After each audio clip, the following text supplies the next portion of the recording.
There's no feeling more intense than starting over. If you deleted your homework the day before it was due, as I have, or if you left your wallet at home and you have to go back after spending an hour in the commute. If you won some money at the casino and then put all your winnings on red but it came up black. If you got your best shirt dry cleaned before a wedding and then immediately dropped food on it. If you won an argument with a friend and then later discovered that they just returned to their original view. Starting over is harder than starting up. If you're not ready for that, like if you've already had a bad day, then what you're about to go through might be too much.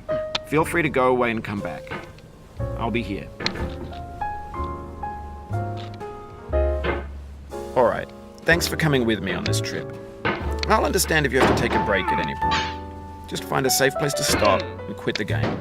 And don't worry, I'll save your progress, always. Even your mistakes. This game is a homage to a free game that came out in 2002, titled Sexy Hiking. The author of that game was Jazzuo, a mysterious Czech designer who was known at the time as the father of B games. And B games are rough assemblages of found objects. Designers slap them together very quickly and freely, and they're often too rough and unfriendly to gain much of a following. They're built more for the joy of building them than as polished products. In a certain way, Sexy Hiking is the perfect embodiment of a B game. It's built almost entirely out of found and recycled parts, and it's one of the most unusual and unfriendly games of its time. In it, your task is simply to drag yourself up a mountain with a hammer. And that act of climbing, in the digital world or in real life, has certain essential properties that give the game its flavor. No amount of forward progress is guaranteed. Some cliffs are too sheer or too slippery. And the player is constantly, unremittingly in danger of falling and losing everything. Anyway, when you start Sexy Hiking, you're standing next to this dead tree that blocks the way to the entire rest of the game. It might take you an hour to get over that tree, and a lot of people never got past it. You prod and you poke at it, exploring the limits of your reach and your strength, trying to find a way up and over. And there's a sense of truth in that lack of compromise. Most obstacles in video game worlds are fake. You can be completely confident in your ability to get through them once you have the correct method or the correct equipment or just by spending enough time. In that sense, every pixelated obstacle in Sexy Hiking is real. The obstacles in Sexy Hiking are unyielding, and that makes the game uniquely frustrating. But I'm not sure Jazzuo intended to make a frustrating game. The frustration is just essential to the act of climbing, and it's authentic to the process of building a game about climbing. A funny thing happened to me as I was building this mountain. I'd have an idea for a new obstacle, and I'd build it, test it, and it would usually turn out to be unreasonably hard. But I couldn't bring myself to make it easier. It already felt like my inability to get past the new obstacle was my fault as a player rather than as a builder. Imaginary mountains build themselves from our efforts to climb them, and it's our repeated attempts to reach the summit that turns those mountains into something real. When you're building a video game world, you're building with ideas, and that can be like working with quickset cement. You mold your ideas into a certain shape that can be played with, and in the process of playing with them, they begin to harden and set until they're immutable, like rock. And at that point, you can't change the world. Not without breaking it into pieces and starting fresh with new ideas. For years now, people have been predicting that games would soon be made out of prefabricated objects, bought in a store and assembled into a world.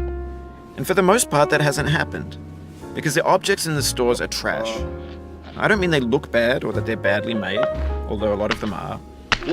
I mean they're trash in the way that food becomes trash as soon as you put it in the sink. Things are made to be consumed and used in a certain context, and once the moment is gone, they transform into garbage. In the context of technology, those moments pass by in seconds. Over time, we've poured more and more refuse into this vast digital landfill that we call the internet. It now vastly outnumbers and outweighs the things that are fresh and untainted and unused. When everything around us is cultural trash, trash becomes the new medium, the lingua franca of the digital age. And you can build culture out of trash, but only trash culture. B games, B movies, B music, B philosophy. Maybe this is what digital culture is. A monstrous mountain of trash, the ash heap of creativity's fountain. A landfill with everything we ever thought of in it. Grand, infinite, and unsorted. There's 3D models of breakfast, Gen X's fanfic novels, scan magazines, green screen Shia LaBeouf, banned snuff scenes on LiveLeak. Facebook's got lifelike bots with unbranded adverts and candid shots of Kanye and Taylor Swift mashups, car crash epic failed GIFs, Russian dashcam vids, discussions of McRibs, discarded, forgotten, unrecycled, muddled, rotten, untitled. Everything's fresh for about 6 seconds, until some newer thing beckons, and we hit refresh. And there's years of persevering, disappearing into the pile, out of style, out of sight. In this context, it's tempting to make friendly content that's gentle, that lets you churn through it but not earn it. Why make something demanding if it just gets piled up in the landfill, filed in with the bland things? When games were new, they wanted a lot from you. Daunting you, taunting you, resetting and delaying you. Players played stoically. Now everyone's turned off by that. They want to burn through it quickly, a quick fix for the fickle, some tricks for the clicks of the feckless. But that's not you, you're an acrobat. You could swallow a baseball bat. Now I know, most likely you're watching this on YouTube or Twitch, while some dude with 10 million views does it for you. Like a baby bird being fed chewed up food. That's culture too. But on the off chance that you're playing this, what I'm saying is, trash is disposable, but maybe it doesn't have to be approachable. What's the feeling like? Are you stressed?